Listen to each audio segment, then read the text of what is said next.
Dia bukan ahli agama, bukan ulama, harus diingat. Dia pembaca yang rajin. Hafalannya sama bagus dengan Ustadz di Indonesia, rekan kita Ustadz Adi Hidayat. Dia punya metode menghafal rakam-rakam ya, number-number itu. Dahsyat sekali. Saya awalnya takjub, di awal-awal saya belajar Islam, saya termasuk pengagum Dr. Zakir Naik. Tapi setelah kemudian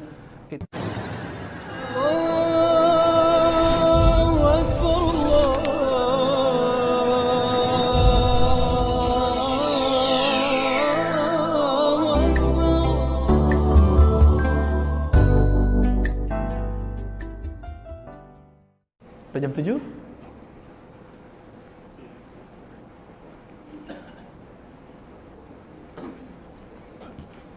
Assalamualaikum warahmatullahi wabarakatuh. Assalamualaikum warahmatullahi wabarakatuh. Mau tanya Ustaz tentang pertama tentang pemikiran Dr. Zakir Naik.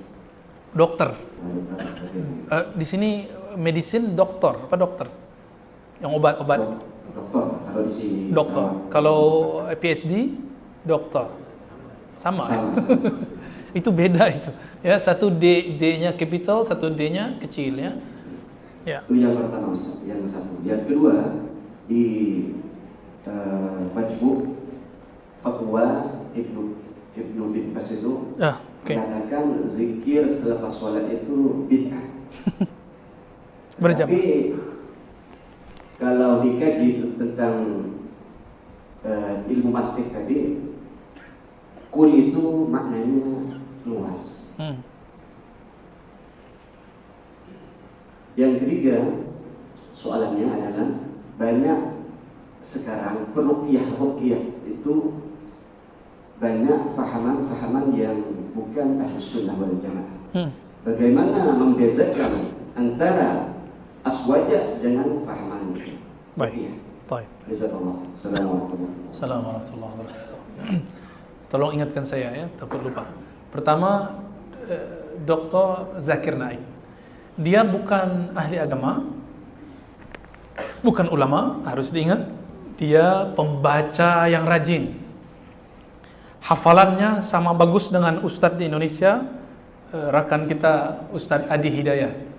Dia punya metode menghafal rakam-rakam ya, number-number itu. Dahsyat sekali. Saya awalnya takjub, di awal-awal saya belajar Islam, saya termasuk pengagum Dr. Zakir Naik. Tapi setelah kemudian kita kaji ilmu muqaranatul adyan wal mazahib wal firaq, saya ittadaha lana anna lahu manhajun dha'ifun wa syujuzun bayyinatun. Setelah saya kemudian belajar muqaranah, ada ilmu, satu ilmu fan itu dikaji di Usuluddin. Karena saya dulu belajar di Usuluddin, ilmu muqaranatul adyan, ilmu perbandingan agama-agama mazhab. Pemikiran, mohon maaf, Zakir Naik tidak satupun sesuai dengan metodologi yang telah ada dalam ilmu ini. Ternyata beliau terinspirasi inspired by Ahmad Deedat. Tapi Ahmad Deedat tidak sekeras dia. Kenapa? Dia berani bawa kitab-kitab Veda, berani bawa kitab-kitab Bible dengan serampangan. Lalu dia buat tafsir sendiri. Nah, ini yang bahaya. Dalam Islam pun ada yang punya otoritas tafsir, yaitu ulama ahli tafsir. Apalagi di golongan kawan-kawan kita, saudara-saudara yang beda agama itu. Mereka punya lembaga khusus pentafsir. Orang aktivis, bahkan doktor teologi Kristen Katolik tidak boleh mentafsir jika dia belum diiktiraf oleh lembaganya. Lalu tiba-tiba Dr. Zakir Naik kemudian menafsirkan sendiri. Maka di India dia terkena konun perundang-undangan mencemarkan, merusak agama lain. Itulah sebabnya beliau dilarang masuk, pulang kampung. Kasihan ya. Saya kasihan mendengar, saya sedih. Sebagai saudara sesama muslim, kita ikut sedih. Dan mohon maaf jika dibawa ke Sarawak, Sarawak ini sangat majmuk, sangat berbahaya. Sangat berbahaya. Jangan bawa dia, bawa yang lain yang lebih santun. Ya, karena kalau bawa dia nanti bertengkar Muslim dengan Kristen. yang kita sudah jaga lama ini, ya. Kita sudah jaga lama, benar kan? Saya dengar di sini minoritas Muslim. Lalu antum mau bawa dia, ya salam, ya. Siap-siap setelah itu kita tengkar. Ketemu Kristen kita benci. Ya Rabb, kita tidak boleh benci makhluk. Kenapa? Hadisnya irhamu man fil ardi yarhamukum man fis sama. Kemana-mana kita sampaikan hadis ini. Sayangi makhluk di bumi, makhluk yang di langit, malaikat-malaikat cinta kamu. Makhluk yang di langit tidak boleh sayang, tidak boleh benci jika tidak ada perintah dari Allah. Maka mereka jika sayang, itu berarti Allah perintah. Makhluk di bumi ada yang muslim, ada yang non muslim. Itu sebabnya Allah bagi ada bismillahirrahman, ada ar-rahim. Rahman itu untuk semua. Buka tafsir Imam Fakhruddin Razi, tafsir Imam Nukasir Baydawi. Apa kata mereka? Rahman untuk semua. Mau muslim, mau kafir, semuanya dapat rezeki dari Allah. Benar tak? Maka orang-orang non muslim pun dapat rezeki, dapat sehat, dapat kaya. Tapi rahim itu cuma satu, karena ziyadah hurufnya cuma satu, yaitu ya. Oleh karena itu, kita dengan Rahman kita cintai semua makhluk, dengan Rahim kita sangat cinta hanya kepada sesama yang beriman. Jadi saya tidak benci Dr. Zakir Naik, cuma dia bagi saya bukan sebagai seorang ahli agama, dia hanya pembaca yang serius, kita sebut otodidak. Tidak bersanad, tidak kuliah di universitas Islam manapun, sini sebut university, ya. Dia tidak ada, ya. Dia cuma kuliah kedokteran. Dan dia pun tidak pernah berguru kepada Ahmad Deedat. Ya. Tapi oleh kulli hal dia sudah berusaha, cuma sayang karena dia tidak berguru, hasilnya begitu. Namun untuk orang yang sedang ragu-ragu tentang tauhid Islam, atau sedang ragu dengan ajaran-ajaran di luar Islam, sila tonton dia. Tapi jika telah masuk Islam, sudah paham agama, enggak usah belajar dia lagi, belajar kepada ulama lagi, ulama yang faqih. May yuridillahu bihi khairan yufaqihu fid din. Siapa yang Allah kehendaki dia dapat keberkahan, kebaikan, kebahagiaan, kejayaan, maka Allah yufaqih. Allah akan dorong dia, gabungkan dia, satukan dia dengan orang-orang yang faham agama sehingga dia faham agama. Semoga kita termasuk itu. Amin ya rabbal alamin, ya. Yang kedua tadi apa? Ya, Syekh bin Baz ternyata fatwanya ikhtilaf ba'duha ba'dan. Di beberapa nas yang beliau tulis dalam kitab Majmu' Fatawa, dia kata zikir ba'da salat itu masyru'. Apa arti masyru'? Disyariatkan. Tapi yang dimaksud bid'ah itu yang berjamaah, yang jama'i, la furada. Ya. Itu maksud dia. Namun itu pendapat Syekh bin Baz.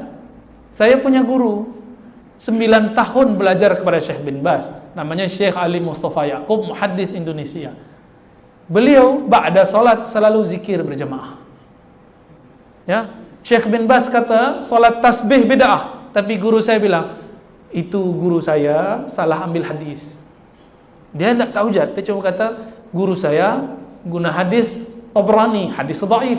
Saya ketemu mendapatkan hadis yang sahih, riwayat Imam Abu Dawud dan Ibnu Majah, dan hadisnya sahih. Maka saya berbeza dengan guru saya. Tapi dia tidak hujat bin Baz. Karena saya masih punya jalur keilmuan ke Syekh bin Baz, saya pun tidak hujat bin Baz. Tapi saya kata juga saya beza dengan Syekh bin Baz, ya. Banyak lagi, ya. Jadi Syekh bin Baz itu sering revisi fatwa, menukar fatwa. Tergantung penyoalnya siapa. Itu ya. Terakhir tadi apa? Perbezaan ruqyah. Oke, ruqyah. Ruqyah harus bersanad. Harus berguru. Jika tidak berguru, nanti menjadi khurafat baru. Mereka benci sholawat nariyah, tapi kemudian buat cara sendiri, benci zikir berjamaah. Nah, itu yang saya kata tadi. Kalau kita zikir berjamaah, dia kabur, keluar masjid. Yang kabur dibacakan zikir itu jin muslim apa jin kafir? Musuh Allah atau kekasih Allah? Ini serius loh, ya. Yang kabur, yang lari ketika zikir itu musuh Allah atau kekasih Allah.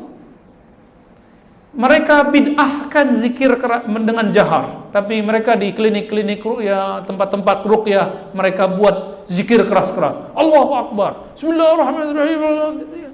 Apa itu ya? Mereka teriak-teriak. Dia lupa kalau dia membid'ahkan zikir jahar. Ya tak? Ya, di Indonesia ada yang nanya, Ustadz, saya lihat ada orang dibacakan selawat nariyah langsung ngamuk-ngamuk, ya, seperti diganggu jin. Berarti salawat nariyah itu tidak boleh. Aduh, ya. Kalau begitu Quran tak boleh. Kenapa? Dibacakan Al-Quran kepada orang diganggu jin langsung dia ngamuk-ngamuk, ya. Jadi dia nggak punya kaedah dalam berhukum, buat kaedah-kaedah sendiri. Maka ruqyahlah dengan ilmu yang kita pelajari dari ulama-ulama ahli sunnah. Ulama ahli sunnah meruqyah tidak perlu banyak-banyak baca air, tiup, ya, atau sentuh, atau kadang cuma dipandang, selesai. Guru saya cuma pandang saya, sembuh saya. Dulu waktu ayah saya keluar kota, saya diganggu jin, ngamuk-ngamuk. Guru saya pegang, coba pakai tunjuk. Dia bilang apa? Kamu tahu rahasia tunjuk ini? Tunjuk ini dipakai itu untuk syahud, asyhadu an la ilaha, sepanjang hidup dipakai. Maka tunjuk kepalamu, tunjuk jinmu, keluar Pak, hilang semua. Tapi beliau, Maulana Syekh Muhammad Nuruddin, beliau guru saya dalam Thariqah Naqsyabandiyah. Dia tunjuk saya dengan nama Allah. Saya pakailah itu, ya. Saya diminta datang oleh sebuah keluarga di Indonesia. Dia kata dia diganggu jin. Lalu saya datang. Saya waktu itu masih pakai ruqyah Wahabi. Sini, saya bacakan air, nanti kamu bunuh jinnya. Minum ini. Baru saya bicara begitu, belum baca ayat kursi, semua benda di sampingnya dilempar kepada saya. Tapi alhamdulillah tidak satu pun sampai. Apa yang sampai? Itu semacam tenaga gaib itu menusuk kepala saya. Kita langsung terlempar ke belakang. Di saat itu zikir nama Allah keluar dari dalam diri saya, kemudian membalas dia dan dia terjungkal juga ke belakang. Wah, mirip silat-silat juga ini. Saya tidak pernah belajar silat-silat begitu. Langsung dia taubat saat itu. Ya, hilang jinnya. Cuma dengan zikir Allah. Benarlah kemudian jika disebut dalam surat Al-Muzammil, wadhkurisma rabbik, sebutlah nama Rabbmu. Siapa nama Rabbmu? Allah, Allah, Allah. Maka di fadilah amal itu ada zikir Allah, Allah. Kenapa? Maulana Zakaria juga muassis, ya, yang mengembangkan jamaah tabligh. Beliau berthariqat Naqsyabandiyah. Tapi hari ini Naqsyabandiyah pun bercanggah macam-macam, ya. Nah, ini semoga ulama-ulama kita dengan bijak mampu membacanya, ya. Supaya tidak semua Naqsyabandi kita terima, ada yang bercanggah dari ajaran Ahlus Sunnah wal Jamaah. Kita ambil yang sahih, yang bersanad, berijazah. Jadi ruqyah yang sahih, ruqyah ulama-ulama ahli sufi. Itu sederhananya. Ini yang disebut aswajah, bukan ruqyah Wahabi, ya. Bagian akhir enggak pakai baca-baca.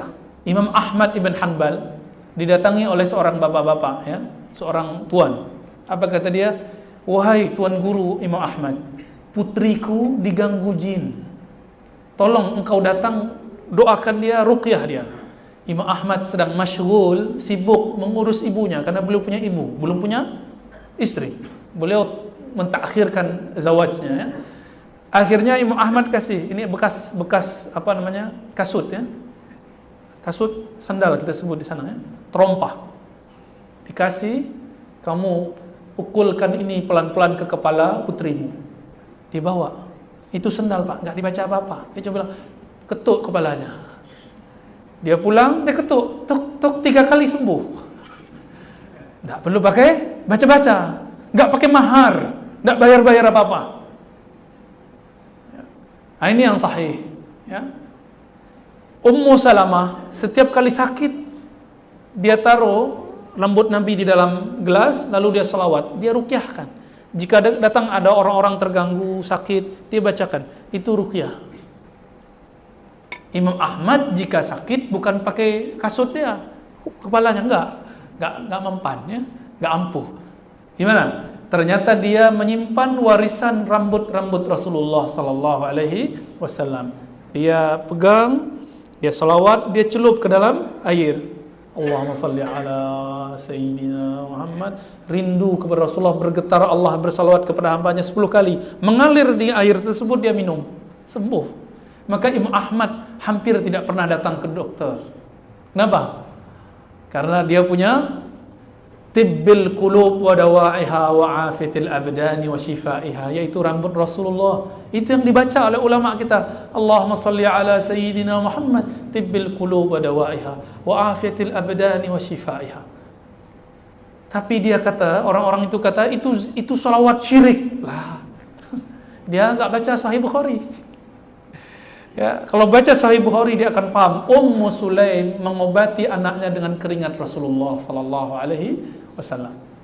Tapi jangan pakailah keringat kita ya. Kita suka makan apa namanya tuh? Jengkol, tahu jengkol? Ya, pete. Patai apa namanya sini? Bawang, itu bikin bau ya. Apalagi micin, tahu micin? MSG ya. Wah, itu buat badan bau. Ya, Rasulullah tidak pernah makan bawang. Tidak pernah makan yang bau-bau, maka harumlah badannya. Anas bin Malik mengatakan jika Rasulullah melewati suatu tempat, maka tempat itu setelah dilewati beliau setengah jam pun kita masih cium bau harumnya. Sallallahu ala Sayyidina Muhammad. Allahumma salli ala Sayyidina Muhammad, tibbil qulub wa dawaiha wa afitil abdani wa shifaiha wa nuril absar wa jilaiha wa ala alihi wa ashabihi wa barik wa sallim. Subhanakallahumma wa bihamdika asyhadu an la ilaha illa anta astaghfiruka. Terima kasih telah menonton video ini. Jangan lupa like, comment, subscribe, and share.